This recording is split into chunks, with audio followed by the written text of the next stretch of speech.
Hello guys and welcome to another sololevelingarise video. So I'm here to give you some tips on what I did with my F2P account in order to progress to the state where it is right now.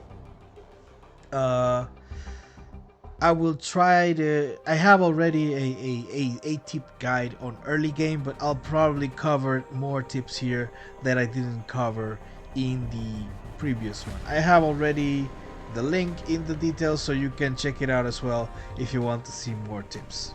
Try to 3 trophy everything when you can. Yeah. So for example, I've recently been able to complete these chapters now, and I did them, and it just takes one run.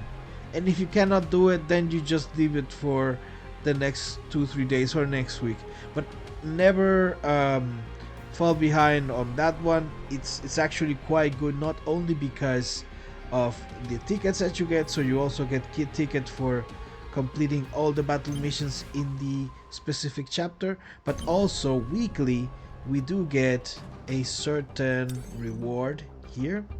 So here you get 600 essence stones per day with 1107, and as you can see, it grows the more battle missions you do.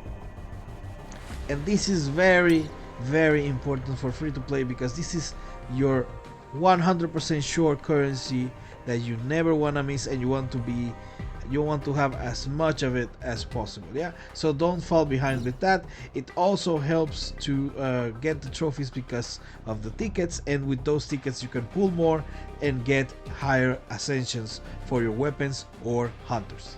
Next one is Power of Destruction. Here I would recommend people to build top 10 teams. Difference between top 25% and top 10 is that in top 10 you will get double the amount of boxes. So unless your server is very active with whales, which in that case then okay, you might not qualify for top 10, try to create teams for top 10. Yeah, I have a guide on Power of Destruction. Please read it. I will post it in the link of the description so that you can have a reference, and in case that you need more guidance, you can see it and you can try to build teams from there. Yeah? I am blessed in this server because I can rank top 3, but this is not standard, right? For free to play. Free to play should be like top 10, top 25%. Yeah, that's about it. But try to aim for the highest that you can. Yeah.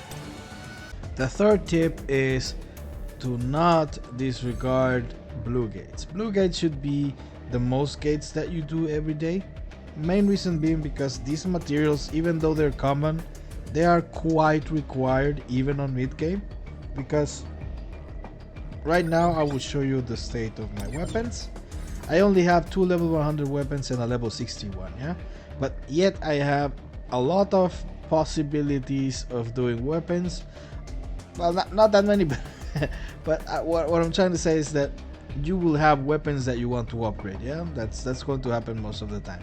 I would like to upgrade a huntsman. I would like to upgrade my Emma's weapon. I would like to upgrade Alicia's weapon. I would like to also finish these 2 weapons. There's a lot of things I want to do, and upgrading is going to take a lot of resources. And of course, you will need these cubes, which you can buy as well, but you can also get from purple gates. Yeah, but have in mind that they are all needed. All the gates are needed. It's just that you shouldn't disregard one just because, let's say, purple and red gates are better. That's just the advice I'm trying to give you. Generally, do not disregard blue gates. The next tip is regarding what to buy on the exchange shops. So these are the only shops that you will buy things from on a daily basis. On the first one, I would consider, well, I would recommend buying all the hunter exclusive weapon designs every month. So every season you can buy all of them, and then the raid up tickets.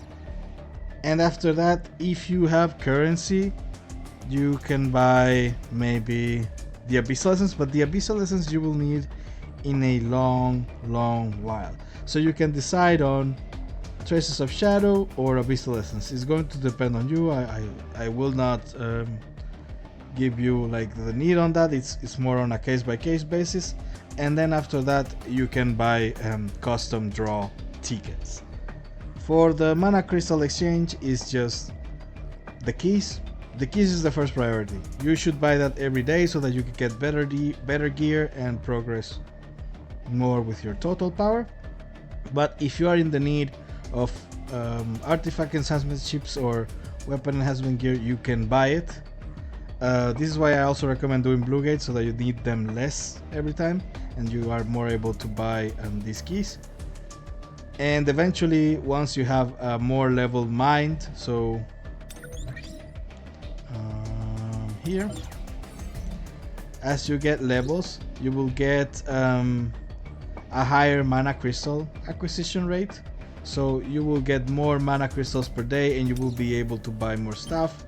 So once you get there, you will be able to buy the keys and probably more things, yeah. But for now, when you are in mid game and you're like level 10, level 11, buy the keys unless you need this right here, yeah. As for the weapons material exchange, you won't have a lot of currency. You probably will have mostly the silver one. And what I would recommend is buying weapon enhancement gear and melding selection cubes if you need. The Mark of Time, honestly, I don't think it's worth buying because it's quite expensive for only 5. So yeah, I wouldn't buy it. I would rather buy the enhancement gear and the cube selection chests. As for the celebration coin exchange, priority number 1, mana power extract for the red ones. Like, that's all you have to buy. Don't buy anything else. What I did was buying these red up tickets once. It was not a good idea, so I lost one of these. But I would recommend buying mana power extract for the red exclusively. And then for the blue ones, mana power elixir 2. That's it.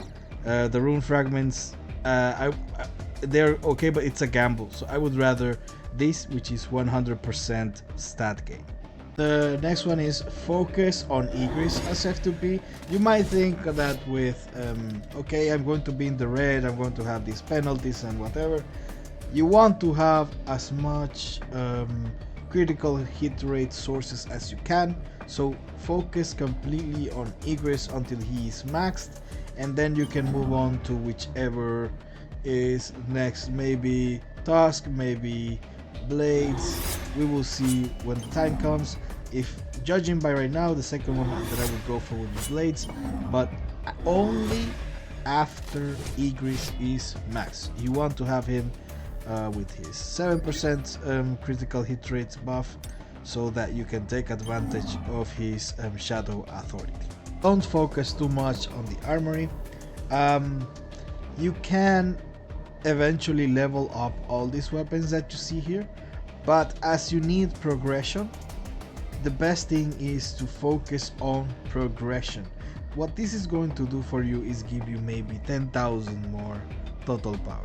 You think that's going to help you when you are facing stages, let's say like this one. You think 10,000 total power 10,000 total power is not going to do anything for you here, yeah? This is in reverse mode, yeah? But eventually in normal story, you will be facing bigger CP stages, yeah? Like right now, this one is 308,000, okay, it's not so big, but still, now I am in the red, yes? And if I had 10,000, maybe that would have helped me, but that is temporary for this stage. You will see in the next chapters, it's going to be even more. It's going to get quite crazy in this chapter, yeah?